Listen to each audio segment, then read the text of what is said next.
666 Fifth Avenue, a prime piece of New York City's skyline, just 6 blocks from Central Park. Jared Kushner decided to make it his trophy in 2007. This was the deal that put Jared on the map. I think every dynasty wants to own a piece of Manhattan. To get the seller's attention, Kushner offered a big price, $1.8 billion, a record at the time. And the 26-year-old CEO of Kushner Companies borrowed aggressively to get the deal done.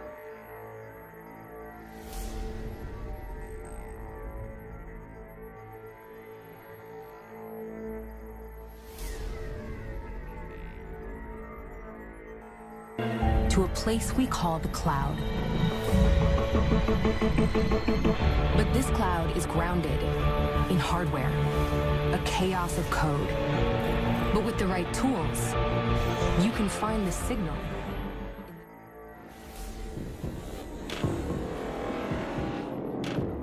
Inside your computer, if you listen hard enough, there's a hum, a heartbeat, a pulse. Like us, technology lives, dies, and evolves.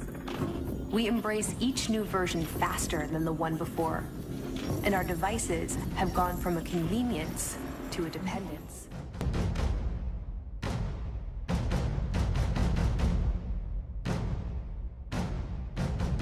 Of a stranger future. The question is, what happens when we become more than human?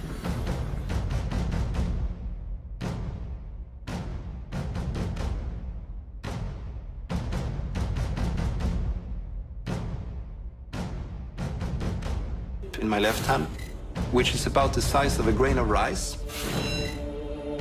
I use it to access the office. I just swipe my hand at the door.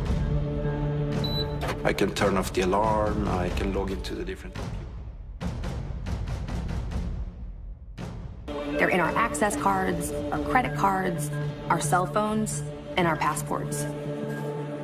We even use them to tag our livestock and our pets.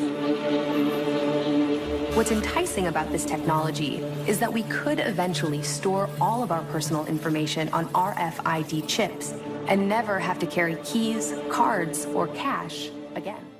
So the incision was a little shallow. You might be able to see it. There we go. They share their experiences online for all to see. And the deeper you look into this world, the more dangerous it gets. Biohacking used to be hidden on sites that were unindexed and impossible to find.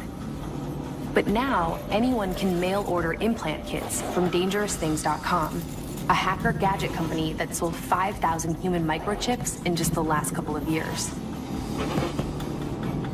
People all over the world are posting about getting chipped. But despite the hype, the idea of implanting a computer chip inside the body doesn't sit right with everyone.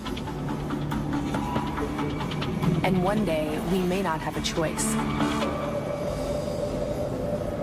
Not collude with Russia, nor do I know of anyone else in the campaign who did so. I had no improper contacts. I have not relied on Russian funds for my businesses.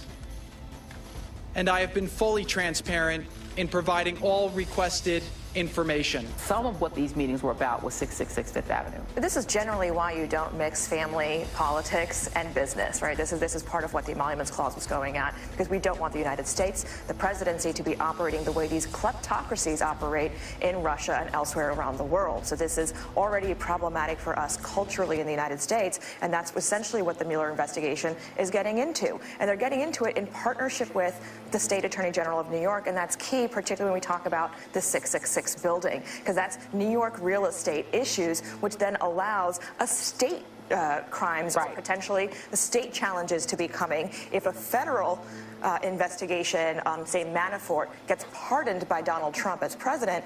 The president does not have any pardoning authority against a case that's brought at the state level. So Jared Kushner could still end up being criminally liable for these contacts with Russia in a way his father-in-law cannot intervene. At 666 Fifth Avenue, Jared Kushner's company still holds half of the $1.2 billion mortgage and hasn't paid a cent. He was talking about that, you know, his nation was being falsely accused, that these were false flag, fake chemical attacks. And, you know, so you were listening to his comments and it sounds, you know, normal what he's saying. But then he mentioned genetically modified entities. Saudi Arabia today that we eliminated its terrorist tentacles in eastern Ghouta, and I mean Jaish al-Islam gangs. Yes, we say to Qatar and Turkey that we eliminated their terrorist tentacles in eastern Ghouta, and I mean Al-Nusra Front gangs and Failaq ar-Rahman gangs. And I say to all those who exported to us armed, moderate, genetically modified opposition that we eliminated these toxic exports, and we call upon those exporters to bear the consequences of their actions, as some elements who survived would return to their original countries. Toxic substances in his country. Nephilim. They're Modern Nephilim. Day, that's what it would be. That's what we're dealing with. He's talking about Nephilim. The Nephilim are back.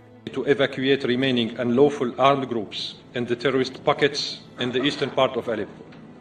And it has organized yesterday a convoy to evacuate 3,750 terrorists and their families. Unfortunately, some member states in the Security Council and the mainstream media continue to defend and support the genetically modified armed Syrian opposition, moderate by definition, while turning a blind eye to the crimes committed by them.